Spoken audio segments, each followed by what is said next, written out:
कैसे हो चैम्पियंस। इस क्लास में बात करते हैं BSc first year first semester chemistry fundamental of chemistry के 10 मोस्ट इंपॉर्टेंट क्वेश्चन के सोल्यूशन के बारे में। ठीक है, तो देखो लास्ट क्लास के अंदर हमने 2025-26 एग्ज़ाम के ऊपर 10 मोस्ट इंपॉर्टेंट क्वेश्चन बताए थे, लेकिन उसके अंदर उसका सोल्यूशन नहीं बताया था।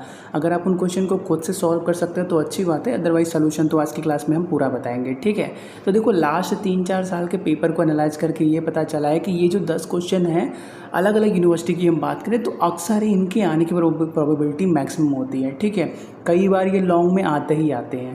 तो देखो लॉन्ग में आपके पास ऑप्शन रहता है, 4 क्वेश्चन दिए रहते हैं, कोई भी 2 क्वेश्चन करने पड़ते हैं, और यहाँ पे हम 10 क्वेश्चन डिस्कस कर रहे हैं। तो अगर आप इन क्वेश्चन को अच्छे से कर लेते हो तो आप अपने लॉन्ग वाले आंसर जो होते हैं 20 मार्क्स 25 मार्क्स या 15 मार्क्स जिसको मिलते हैं पर क्वेश्चन, वो आप अच्छे से सिक्योर कर लोगे। ठीक है, देखो पूरे पेपर में लॉन्ग क्वेश्चन बहुत मैटर करता है। ठीक है, क्योंकि वो 20-20 मार्क्स या 25-25 मार्क्स के होते हैं। अगर आपने 20 मार्क्स वाला अटेम्प्ट किया और आपको 15 मार्क्स भी मिला तो 15 नंबर जानते हो बहुत होता है।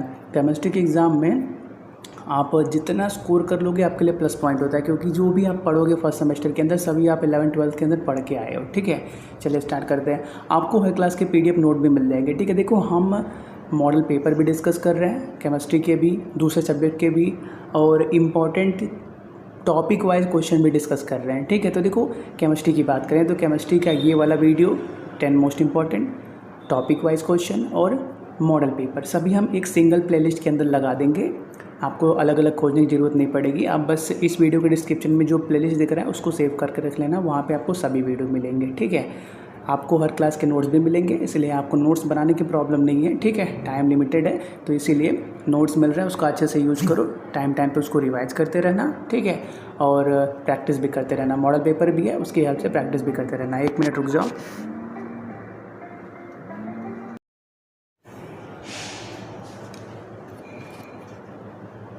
चलिए स्टार्ट करते हैं। तो पहला क्वेश्चन क्या है, फजांस रूल। देखो सिंपल सा है, फजांस रूल किसी भी आयनिक कंपाउंड के अंदर कितना कोवलेंट कैरेक्टर है वो फाइंड करने के लिए हम यूज़ करते हैं। फजांस रूल क्या बोलता है, कोई भी आयनिक कंपाउंड प्योरली आयोनिक नहीं होता, उसके अंदर कुछ ना कुछ परसेंटेज कोवलेंट का होता ही होता है। सही बात है, क्लियर बात है, बस यही बात है फजांस रूल। कोई भी आयनिक कंपाउंड के अंदर कितना कोवलेंट कैरेक्टर प्रेजेंट है। ठीक है, तो कुछ पहले डेफिनेशन की बातें कर लेते हैं।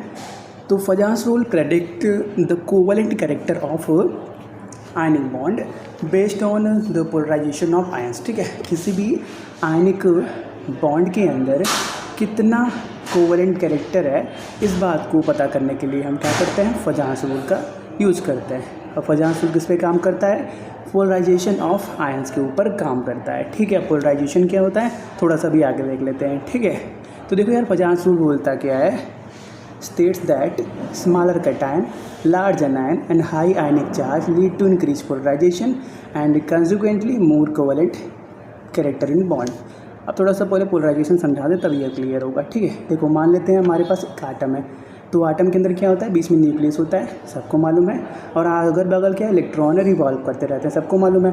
अगर हम इस आटम के अंदर से एक इलेक्ट्रॉन निकाल दें तो क्या हो जाएगा, आटम पे एक पॉजिटिव चार्ज आ जाएगा। ये बात क्लियर है, आटम के अंदर से ये इलेक्ट्रॉन निकाल दिया तो आटम के ऊपर क्या एक पॉजिटिव चार्ज आ जाएगा। पॉजिटिव चार्ज क्या डिनोट करता है कि एक इलेक्ट्रॉन दे दिया गया है।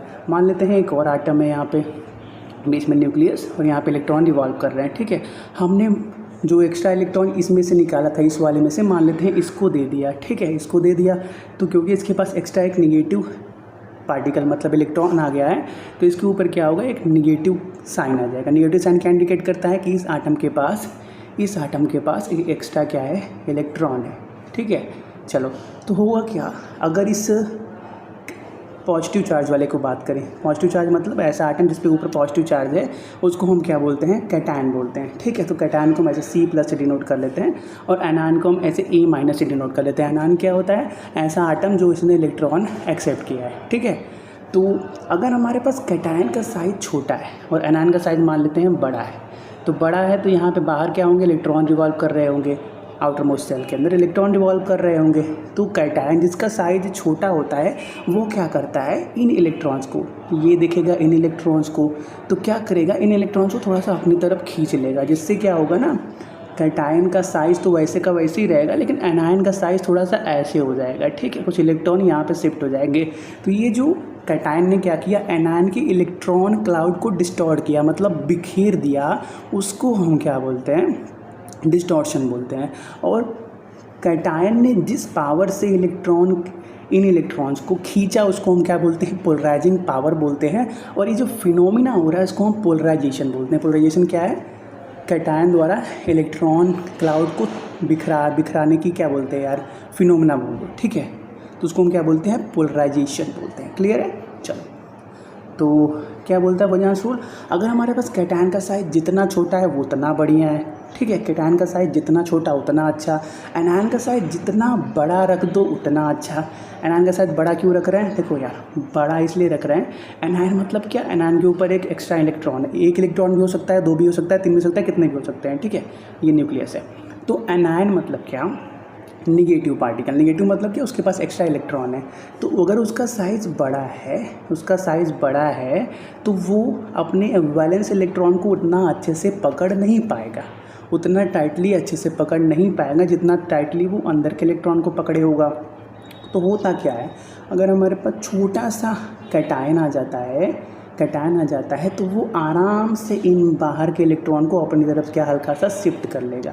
तो इसीलिए बोलते हैं जितना छोटा कैटायन और जितना बड़ा एनायन उतना ही अच्छा क्या होगा, उस आयनिक कंपाउंड के अंदर कोवेलेंट बिहेवियर निकलेगा। जो इलेक्ट्रॉन ये अपनी तरफ हल्का सा खींच ले रहा है, जिससे क्या थोड़ा सा स्ट्रक्चर ऐसा हो जा रहा है, तो ये क्या हल्का सा शेयरिंग वाला करेक्टर आ जाता है। तो इसीलिए इसको हम बोलते हैं कि आयनिक कंपाउंड के अंदर भी थोड़ा सा कोवेलेंट करेक्टर आ गया है, ठीक है। और क्या लिखा हुआ है, हायर आयनिक चार्ज, हाँ वही है, जितना प्लस रहे या जितना माइनस रहे वो अच्छा है, ठीक है। उतना अच्छा क्या होगा, पोलराइजेशन होगा, और जिससे क्या उतना अच्छा क्या आयनिक कंपाउंड के अंदर कोवेलेंट करेक्टर निकलेगा, ठीक है। अब कुछ की फैक्टर्स हैं फजांस रूल के, उनकी बातें कर लेते हैं, ठीक है। तो पहला है हमारे पास साइज़ ऑफ आयन, ठीक है। तो इसके अंदर क्या, वही जो बातें हमने ऊपर की वही है। तो smaller cation and larger anion lead to greater polarization, ठीक है। कैटायन का साइज जितना छोटा हो, एनायन का साइज जितना बड़ा हो, उतना ही ज़्यादा क्या होता है, पोलराइजेशन होता है। क्लियर बात, उतना ही ज़्यादा क्या होता है, पोलराइजेशन होता है। क्लियर बात। A smaller cation has higher charge density, making it more effective in distorting the anion electron cloud, ठीक है। कैटायन का साइज जितना ज़्यादा छोटा होता है, छोटा कैसे होगा, उसके अंदर हम मैक्सिमम इलेक्ट्रॉन निकाल दें, जितना किसी आटम के अंदर से इलेक्ट्रॉन निकाल दोगे उतना उसका साइज़ क्या होता है, छोटा होता है। ये बातें पढ़ी हुई है बेसिक सभी। किसी भी आटम के अंदर से जितना इलेक्ट्रॉन निकालोगे उसका साइज़ छोटा होता है। क्यों होता है, क्योंकि जैसे जैसे इलेक्ट्रॉन निकालते हैं इफेक्टिव न्यूक्लियर चार्ज क्या होता है, पावरफुल होने लगता है, ठीक है। इसलिए उसका साइज छोटा कर देता है। जितना कैटायन का साइज छोटा होगा उतना बढ़िया से वो एनायन के इलेक्ट्रॉन क्लाउड को डिस्टॉर्ट करेगा और उतना ज़्यादा क्या होगा, पोलराइजेशन होगा, ठीक है। देखो यहाँ पे और भी बहुत सारी चीज़ें लिखी गई हैं, ठीक है, पूरी बातें लिखी गई हैं। जितने 10 क्वेश्चन हमने डिस्कस किए हैं ना, सभी लिखी गई हैं। आप PDF डाउनलोड कर लेना, ठीक है। PDF में आप अच्छे से पढ़ लेना और रिविज़न भी करते रहना, ठीक है। जितने भी क्वेश्चन हमने बताए थे सभी आए हैं, ठीक है। और सभी लॉन्ग के लिए बहुत इंपॉर्टेंट है, ये बात याद रखना है, ठीक है। चलिए इस क्लास को यहीं पे रोकते हैं।